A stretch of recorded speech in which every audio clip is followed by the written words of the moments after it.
Hey, it's Hammerhead here from the Anvil project. Today I'm going to be showing you this Schecter V-1 Hellraiser. This is a Hellraiser in the Flying V, the Schecter's Flying V version. So it's an interesting V because it's if you have a look, it's a little bit offset. It's like a regular Flying V, but this half here has been kind of cut in half and shifted down about half an inch. So yeah, it's a little bit asymmetrical, but yeah, when you've got it on, you don't notice. It's got a beautiful sculptured out back, so it's a very, very comfortable Flying V to play. It's actually really quite heavy. This is a mahogany bodied guitar with this beautiful curly maple top on it. So it's got a maple cap. I don't know if you can see the finish on that. It's got a rosewood fingerboard with these gothic, abalone gothic crosses set into the fingerboard. And it's also bound right around with this abalone binding. So it's got black binding with this abalone binding in both the headstock and the body. It's also got black binding on the neck. So this is a very beautifully made guitar. This is the version with the Floyd Rose on it. So yeah, I actually did a little bit of a mod to this. I actually put a tungsten block into this to give it a little bit more weight to the tremolo system. So I'm usually a fixed tailpiece kind of guitar guy. So this is a new experience for me, playing one with a Floyd on it. So yeah, let's have a bit of a listen.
So this is a whole new experience for me, this guitar with a Floyd Rose on it. So I'm not much of a Floyd Rose kind of guy. So yeah, this is a new thing for me. I've actually gone and stuck a heavy tungsten block, so the tone block, into this Floyd because I'm so used to hardtail guitars. So with quite chunky bridges and tailpieces. So it took a little bit of getting used to this. This didn't quite have the sustain I would have expected out of such a heavy mahogany solid body guitar. So yeah, the other curious thing about this guitar, of course, is it's got, like a lot of Schecters, and this one particularly has a very, very fat neck on it. So it's I've seen some people describe it as a baseball bat, which is kind of unkind because yeah, it's nothing like a baseball bat, but certainly it's for a metal guitar, it's a very chunky C profile neck. So I find it quite comfortable, but then I'm used to playing Gibsons, so they tend to be reasonably chunky too, neck wise. So yeah, this is a very very solid feeling guitar.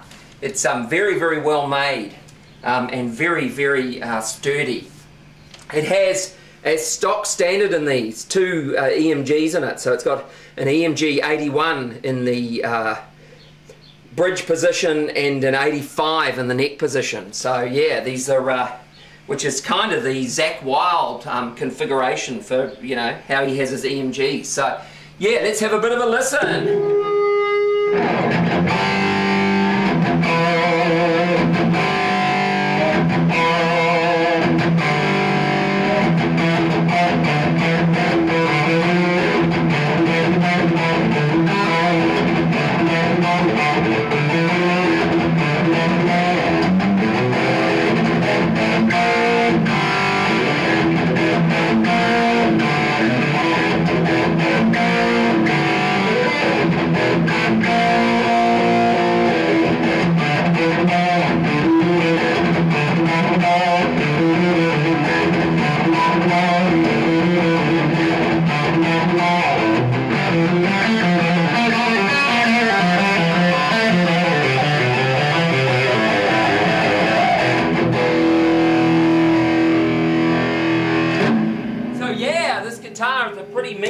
bottom guitar actually. It's got some very, very chunky bottom end.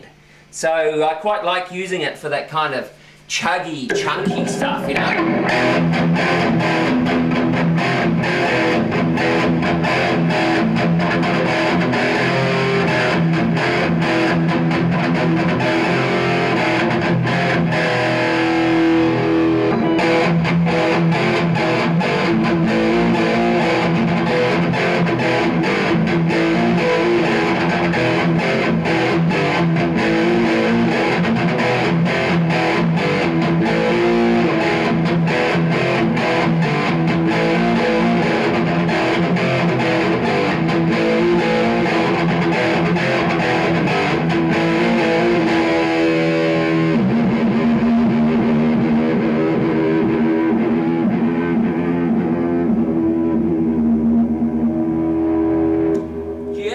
So there, this is a pretty mean, chunky guitar. I love it for the kind of single string work and chunky riffing.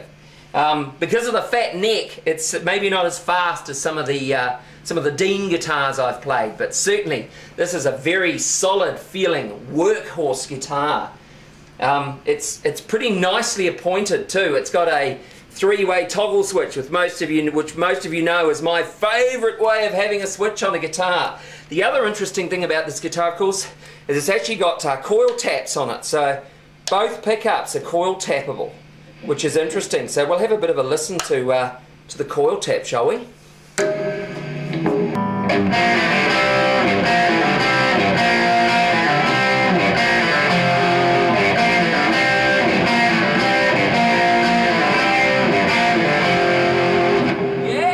Very nice coil tap on this. That kind of driven, hard driven, straighty sound.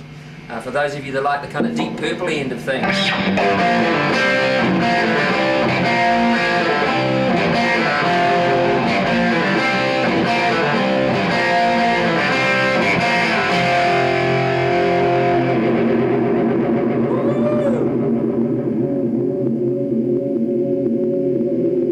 You want to get all Richie Blackmore on us?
Neck pickup.